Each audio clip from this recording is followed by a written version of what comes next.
Sejam bem-vindos ao Bate-Papo do Fisiopélvico de Sucesso. Nessa live a gente vai falar sobre algo muito importante que acontece com todo mundo que está iniciando na área da fisioterapia pélvica. Eu vou falar hoje sobre como você pode perder o medo da avaliação pélvica e qual o caminho para isso. A gente está no preparativo para a Semana do Raciocínio Clínico Pélvico, que é a semana do dia 29 de janeiro até o dia 2 de fevereiro, às 20 horas, conteúdo gratuito. Você vai aprender como tratar qualquer disfunção do assoalho pélvico, independente qual seja. E ao longo desse preparativo, a gente tá tendo live. E a gente tá tendo live todos os dias, tá bom? Às 20 horas também, já para vocês irem se preparando. Gostaria de desejar boas-vindas para vocês, fisioterapeutas que estão aí, semeadoras e seguidores raízes.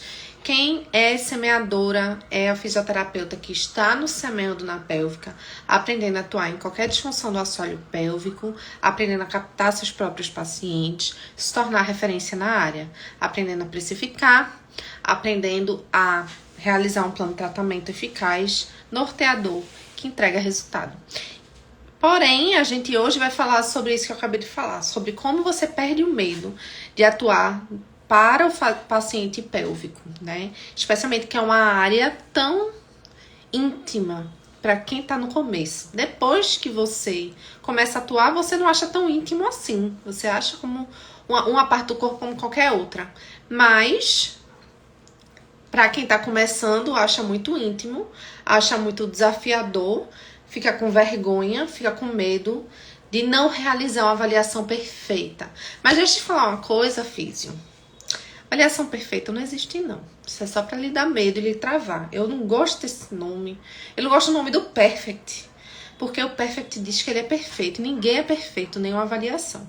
Então, com a fisioterapia pélvica, com o raciocínio clínico, e você norteando bem o tratamento, o seu nível de estresse, diminui. Você se torna mais seguro na atuação das disfunções. E você não fica querendo procurar a perfeição. Porque perfeição não existe, tá? Então, eu quero que você entenda que não é ter vários anos de experiência de atuação que vai te fazer sentir seguro numa avaliação pélvica. Não é isso que vai fazer você se sentir seguro. Sabe o que vai fazer você se sentir seguro? Não é você muitos anos na área de atuação. É você entendendo como nortear uma avaliação bem feita, né? Uma avaliação que realmente, que eu chamo de avaliação norteadora, que norteia para um tratamento eficaz, que dá luz para o que aquele paciente precisa.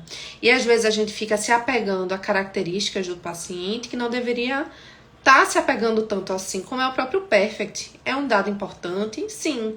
A gente está avaliando a contratilidade muscular. Mas fora isso, existem tantas características mais importantes para você nortear o seu tratamento. Porque senão todo mundo ia fazer um treino de fortalecimento, não é mesmo? Você já pensou sobre isso? Se todo mundo tem um Perfect alterado, mas todo paciente é fortalecimento que precisa? E por que dá tanto valor ao Perfect assim? Perfect é importante? Sim, quando a gente quer realizar um treinamento muscular de assoalho pélvico, a gente quer ganhar hipertrofia muscular, quando a gente quer tornar o paciente consciente. Mas só existe isso de disfunção do assoalho pélvico, minha gente? Não. Então o Perfect, ele dá uma falsa sensação de que fisioterapia é só força. E eu não gosto muito disso sobre ele. Estela, mas você não faz Perfect? Faço sim. Eu programo minha eletroterapia com base do Perfect. Eu realizo vários treinamentos musculares de assoalho pélvico com base no Perfect. Porém, existem outras características que eu dou atenção para entregar resultados rápidos. E tire da sua cabeça que primeiro você precisa de uma avaliação perfeita, porque ninguém é perfeito. Não existe o melhor fisioterapeuta do mundo pélvico que faça uma avaliação perfeita, porque perfeição não existe. Só Jesus Cristo descendo e fazendo uma avaliação pélvica. Então, tira isso de perfeição. Ninguém tem perfeição. O que a gente vai fazer é procurar características disfuncionais. A gente vai investigar. Ali é o momento de você se tornar um investigador. Eu quero que você tenha clareza em relação a isso, tá? Então, tira essa noção de que eu preciso ser perfeito. Não, eu vou realizar uma avaliação norteadora. E você não precisa de muita experiência na área. Você precisa saber o que procurar. Você sabendo o que procurar, você sabendo o que é, primeiro, funcionalidade, você vai procurar também disfuncionalidade. E funcionalidade, o fisioterapeuta deveria saber o que é. Se você não sabe, está no lugar certo. Que aqui a gente tem a semana do raciocínio clínico pélvico, a gente vai ter também o semana na pélvica. Então, tem vários caminhos para você saber realizar uma avaliação norteadora. Mas o que eu quero que você entenda é que tire essa pressão da perfeição em cima de você. Tá? Você não precisa de vários anos de experiência, você precisa entender de funcionalidade e você precisa entender de características disfuncionais.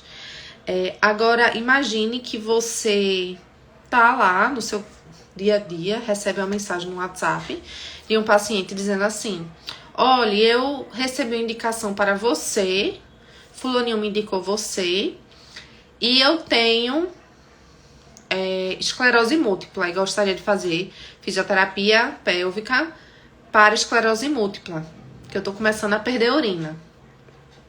O que o fisioterapeuta que tem medo faz, que não encara a avaliação, quer aquela perfeição. Ele fica com medo, congela, e a reação do medo é essa linha de raciocínio que eu vou lhe falar agora. Quando você sente medo de atuar como fisioterapeuta, você pensa: não, eu tô inseguro, eu tô com medo. E é antiético atender esse paciente, porque eu não tenho experiência em atender esse tipo de caso. Então, é mais seguro e é mais ético da minha parte passar esse paciente adiante. Me conte aqui se isso já aconteceu com você. Então, você passa esse paciente adiante, indica outro profissional, ou diz um não posso, não tenho agenda, inventa uma mentira, ou diz que não atende aquele tipo de paciente, ou, por exemplo, não atendo homens, eu não atendo obstetriz, e começa a botar desculpas e objeções, dizendo que você não consegue isso, que você não consegue aquilo, que você não tem segurança nisso, que você nunca viu um paciente daquele, e você se sente seguro por causa disso e perde a oportunidade.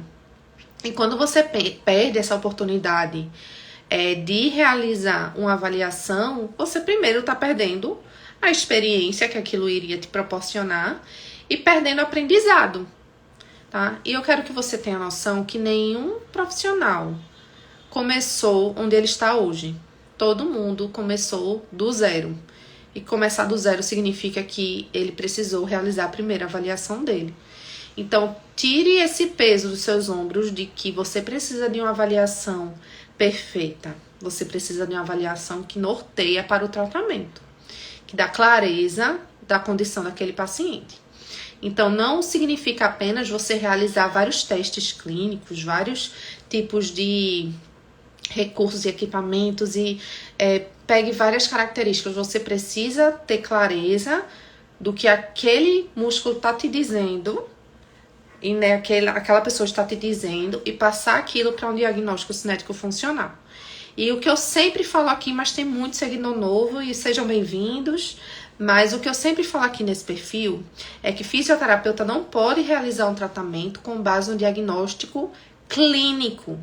Mas, Estela, o que é o diagnóstico clínico? É um diagnóstico de doença, que seria uma incontinência urinária de esforço, uma incontinência urinária de urgência, um anismo, um vaginismo, enfim, vários outros diagnósticos. Uma enurese noturna, uma noctúria. Então, isso são rótulos que a gente coloca no nosso paciente, mas isso não dá clareza sobre o tratamento que a gente precisa seguir. E às vezes a gente escuta um rótulo, como eu falei do exemplo anterior, que é o paciente com esclerose múltipla, e você fica assim: meu Deus, o que eu faço com um paciente com esclerose múltipla? Eu não sei atender. O que eu preciso avaliar nele? O que eu preciso fazer com esse paciente? E essa mentalidade começa a te colocar para baixo e você começa a se sentir um profissional que não sabe o que fazer. E o caminho mais fácil para fugir dessa situação é você negar. E pela minha experiência, né, uma oportunidade muito boa que eu tive foi não ter a opção de negar paciente. Né? Não era eu que agendava os pacientes, eu só recebia um anúncio, às vezes, na hora do atendimento, na hora da avaliação, dizendo assim: Estela, paciente, a avaliação chegou. Eu, que avaliação? Agora tem uma avaliação. E tem agora? Tem. Tá aqui, ó, o paciente. Pronto, já tudo certo, pode entrar. Aí eu recebi aquilo aquele banho de água gelada, mas isso foi muito importante pra mim, porque eu comecei a parar de chegar na avaliação com o copo cheio. Eu comecei a chegar na avaliação com o copo vazio. Eu não sabia de nada daquele paciente. Eu não sabia nem o diagnóstico que o médico tinha dado, o diagnóstico clínico. E a partir daí eu conduzia para entender como era a musculatura daquele paciente, como era aquele paciente. E com isso acontecendo várias e várias vezes, que aconteceu ao longo de 5 anos da minha vida, eu comecei a ver que não era a mudança de um diagnóstico para outro que ia mudar a minha avaliação, mas ia mudar o resultado da avaliação, e o resultado daquilo é o diagnóstico fisioterápico, o diagnóstico cinético funcional. Então, ao receber um paciente com um diagnóstico clínico, que é um diagnóstico de esclerose múltipla, endometriose crônica, constipação crônica, incontinência urinária de esforço, incontinência urinária de urgência, a gente pega essa informação, claro, mas a gente não vai utilizá-la para mudar a nossa avaliação. Ele vai mudar algumas características do paciente e talvez a forma com que eu preste mais atenção em algumas coisas na avaliação e queira entender mais profundamente de como aquela musculatura está funcionando ou deixando de funcionar. Então, preciso que vocês tenham clareza de que você não pode ficar se apegando a esse diagnóstico clínico do paciente, porque sua avaliação vai ser mal direcionada. Na verdade, você vai fazer uma avaliação só por fazer, e você não vai fazer uma avaliação que realmente norteia, que realmente tem um ponto final, e a partir daquilo, essa é a condução de tratamento. Porque quando a gente faz todas aquelas avaliações lindas e maravilhosas, com várias escalas e vários questionários que são lindos e maravilhosos, com pediteste, com teste de cotonete, enfim. E a gente faz, né, vários tipos de avaliações. Às vezes você está perdendo, esquecendo do funcional, e você está focando mais no resultado dessas avaliações. Entender o que aquilo significa. Por exemplo, você faz um pediteste, deu 15 miligramas de urina, você, incontinência leve. O que isso vai mudar no teu tratamento? É uma informação importante? Sim, para quantificar a evolução do paciente. Então, é importante você realizar uma avaliação que norteia para o tratamento, e não uma avaliação que te trava e que você fica, não, eu tenho que ver isso, eu tenho que ver isso. Então, eu gosto de diminuir esse nível de estresse das alunas, né, das minhas semeadoras, para ela ter clareza na funcionalidade muscular do assoalho pélvico. Então, esquece diagnóstico clínico nesse primeiro momento, é algo importante, mas eu vou falar um pouquinho sobre isso mais à frente. Foca em dar um diagnóstico cinético funcional do assoalho pélvico. Então, pegar aquela musculatura, entender o que ela te diz e nortear o tratamento com base naquilo e de acordo com as queixas do paciente, das características que ele te conta. Mas, deixa um pouquinho de lado diagnóstico clínico e foca no cinético funcional. Agora imagina, né, que você recebeu esse paciente, a primeira historinha que eu contei, que chegou muita gente agora, graças a Deus, mas a primeira historinha que eu contei foi que chegou um paciente, disse que foi indicação para você, e esse paciente falou assim, olha, me indicaram você, e você diz, não vou fazer esse tratamento, eu tenho insegurança, tenho medo. É antiético da minha parte aceitar esse paciente e passo adiante. Você perdeu aquela oportunidade de aprendizado, de crescimento profissional. Outra coisa que vai acontecer quando você fizer isso e negar esse paciente, aquela pessoa que te indicou, ela nunca mais vai te indicar. Porque se alguém te indicou e você negou aquele atendimento, a pessoa vai voltar para a pessoa que indicou e dizer assim, aquele fisioterapeuta que tu me indicou disse que não atende essa disfunção não. Então aquele profissional que te indicou, aquele médico, aquele outro colega fisioterapeuta, vai dizer assim, então eu sei que para ela não posso indicar mais, porque ela não aceita paciente. Então, é um grande erro você ficar negando o paciente por medo. por medo, por agenda cheia, aí, meu filho, é porque você tá com a agenda dos seus sonhos. E não porque você não pode. Porque a agenda dos sonhos é a agenda que você quer. Trabalhar 2 dias na semana, 3 dias na semana, enfim, dentro da sua disponibilidade e do seu sonho de agenda. Então, esse não é o pior cenário, porque você nem teve cenário, né? Nada aconteceu. Agora, imagine o pior cenário, que é você atendeu esse paciente, pior cenário emocional, tô falando. Você aceitou esse paciente, ele chegou e você não sabe avaliar, você não sabe fazer nada, você não sabe o que fazer para avaliar esse paciente. Imagine a pior coisa que pode acontecer. A pior coisa que pode acontecer é você conversar com o paciente, anotar alguns dados, mandar ele subir na maca, realizar uma avaliação de assoalho pélvico que você tem mais ou menos uma ideia do que talvez seja. E, certo, esse paciente foi embora. Primeiro, você avaliou e ganhou seu dinheirinho daquela avaliação, porque você tem que cobrar a avaliação. Segundo, com base nessa sua experiência que você teve, você vai agora ter a oportunidade de estudar sobre aquela disfunção, aquele diagnóstico clínico que ele te trouxe e talvez se aprofundar mais como fisioterapeuta. E talvez, no melhor cenário, o pior cenário é ele passar pelo processo e não fechar um tratamento. Agora, imagine o melhor cenário, que ele olhou para você, talvez seja uma pessoa simpática, que normalmente fisioterapeutas pélvicos, né, fisioterapeutas de forma geral, são amigáveis e simpáticos, e gostei dessa fisioterapeuta, gostei dessa menina, um dia doutora, e quero fazer o tratamento com ela. Vamos lá começar, vamos marcar. E marcou. Então, a partir daí, você vai se aprofundar mais e mais e se posicionar mais e mais como fisioterapeuta. Então, o pior cenário é você fazer uma avaliação e você ganhar experiência daquilo. E o pior cenário é você... E o melhor cenário é você fazer a avaliação, ganhar experiência daquilo. E a partir daí, você fechar um tratamento. E assim, ganhar dinheiro com isso, porque você precisa ganhar dinheiro com isso, porque você é um profissional que precisa ganhar dinheiro.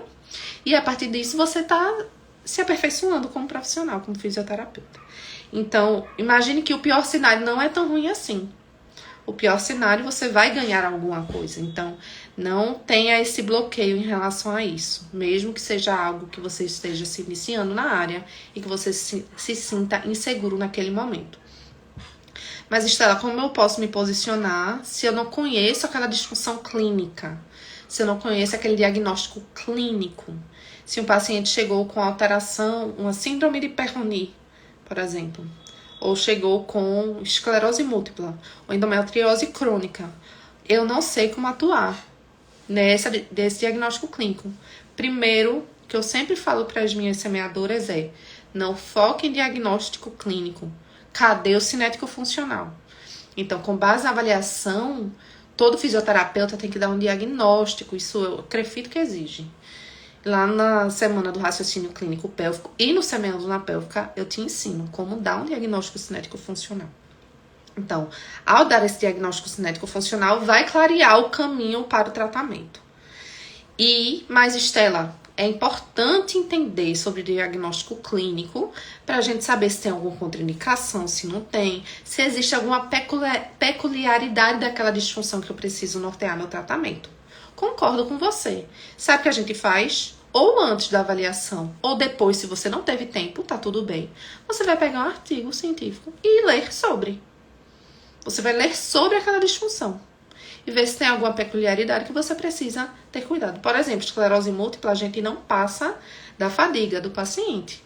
Então, a gente realiza um tratamento, treinamento muscular, se for que aquele paciente precisa naquele momento, mas a gente não passa de um limiar de fadiga, porque quanto mais fadiga esse paciente chegar, mais perda muscular ele terá, né? Porque é uma alteração degenerativa. Então, quando a gente rompe fibra muscular, esse paciente de esclerose múltipla, ele não tem a capacidade de regenerar aquela fibra muscular. Então, isso é uma peculiaridade daquela disfunção. Estela, você está dizendo para só focar em diagnósticos fisioterápico, cinético funcional, esquecer o diagnóstico clínico? Não. Mas eu estou dizendo que você, como fisioterapeuta, precisa dar um diagnóstico cinético funcional. E o diagnóstico clínico é algo que você pode estudar em outros momentos. Você pode estudar após a avaliação, entre a avaliação e a primeira sessão. É algo que você pode ter uma leveza de estudar e se preparar. O que você não pode ser como fisioterapeuta é ser irresponsável, a aceitar um paciente e não estar disposto a estudar sobre o caso dele.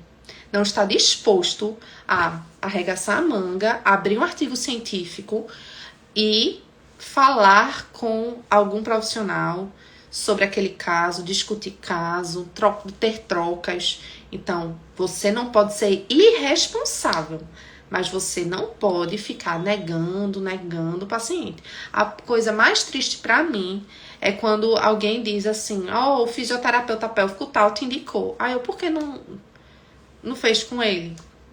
Não, ele disse que não aceita o meu caso. Como assim, minha gente? Como é que o fisioterapeuta pélvico nega um atendimento porque tá inseguro? Não pode ser assim. A gente precisa trabalhar isso. E eu não tô falando para você ser antiético, eu tô falando para você ter noção que você precisa se aprofundar. Você precisa estudar. E você precisa aceitar os desafios que a vida te propõe. Porque se a gente não tem desafio, a gente não cresce. Se você não tivesse caído várias vezes no desenvolvimento neuropsicomotor, se você não tivesse caído em pedra e tentado levantar e cair de bunda de novo e tentasse, você iria ser uma pessoa que não sabe andar. Então, aceite os desafios que a vida te propõe e estude sobre os casos. Não aceite também ser um profissional que aplica qualquer coisa. Tem essa responsabilidade. Então, não seja irresponsável. E às vezes a gente precisa de alguém para segurar nossa mão. Às vezes a gente precisa de alguém para discutir aquele caso clínico, alguém que tenha mais know-how na área. E por isso eu gosto tanto de semeado na pélvica, porque a gente fecha, tanto a questão do fisioterapeuta saber atuar em qualquer disfunção do assoalho pélvico, mas tem apoio ao aluno nessa questão de discutir um caso clínico, de definir fases de tratamento, talvez olhar mais com cuidado sobre uma disfunção, uma característica do assoalho pélvico de forma específica. E é muito importante a gente participar desses ambientes em que você tem o acolhimento de outro profissional para crescer profissionalmente, tá? Ao longo da minha carreira eu tive vários mentores, professores e colegas profissionais e hoje com o semeando na pélvica consigo passar isso adiante, de segurar na mão das semeadoras e levar elas para esse caminho de ter know-how e segurança no que fazer nos atendimentos das disfunções do assoalho pélvico. Então você precisa entender que uma avaliação não vai mudar de acordo com um paciente e outro.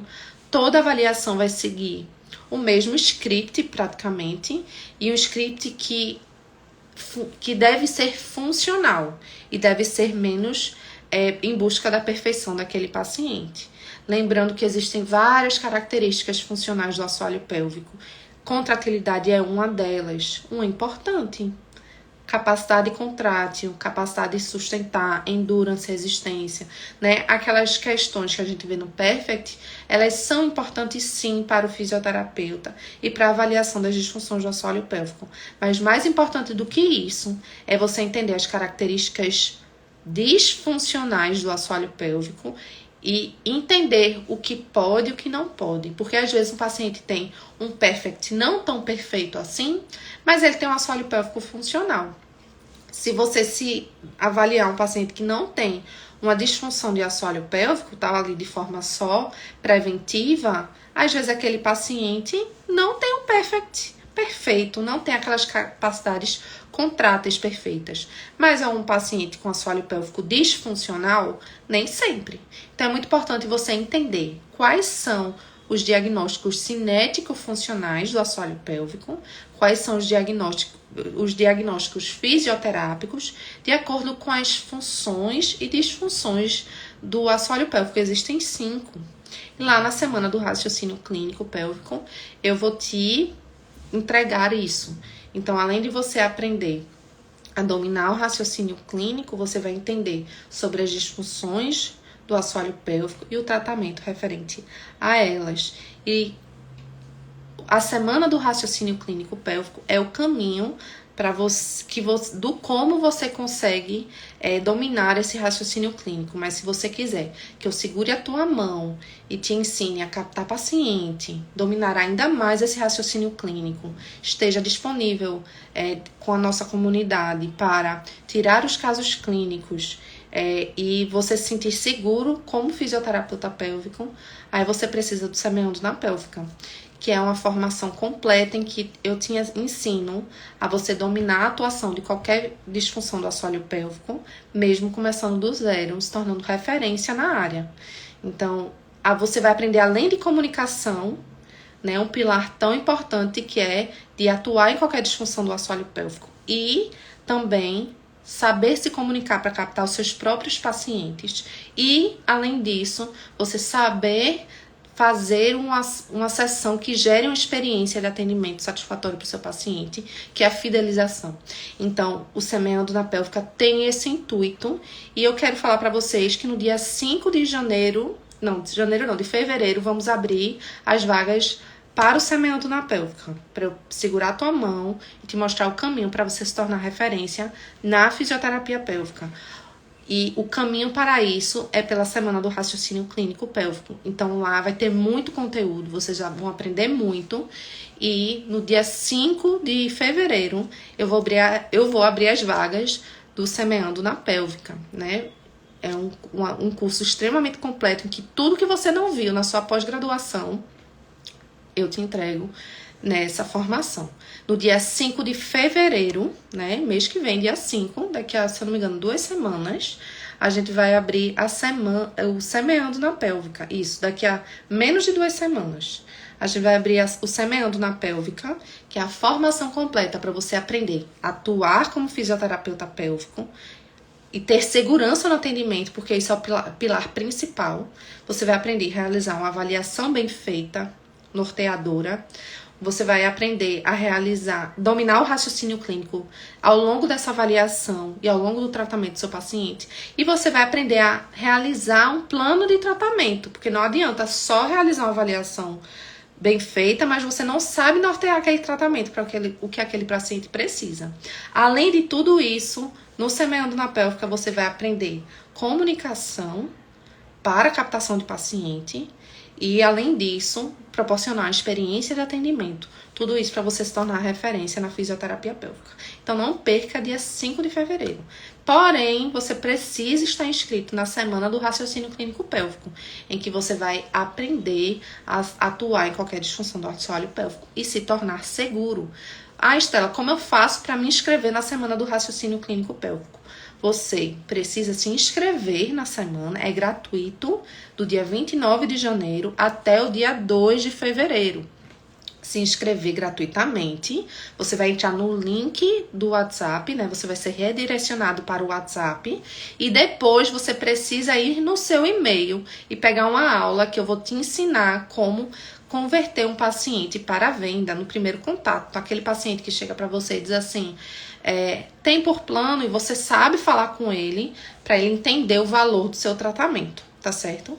Então, são 3 passos: se inscrever no raciocínio clínico, na semana do raciocínio clínico, entrar no grupo do WhatsApp, ir lá no seu e-mail e pegar a sua aula gratuita, tá certo? Ou você pode facilitar esse processo. Ao terminar essa live aqui, você vai no meu feed dessa live e coloca assim, eu quero, que eu vou te mandar esse link para você se inscrever na Semana do Raciocínio Clínico Pélvico. Mas, Estela, eu quero agora. Você pode também ir para o link do WhatsApp. Mas espera só 2 minutinhos que essa live vai estar salva lá no meu feed. Então, nos comentários da live, lá no feed, você vai escrever assim, eu quero, tá certo? Um beijo pra vocês, foi um prazer ter você aqui comigo e até amanhã, que amanhã tem também live, a gente vai ter live todos os dias, até o dia 29, que é o início da Semana do Raciocínio Clínico Pélvico. Um beijo pra você, foi um prazer te ter aqui e até a próxima.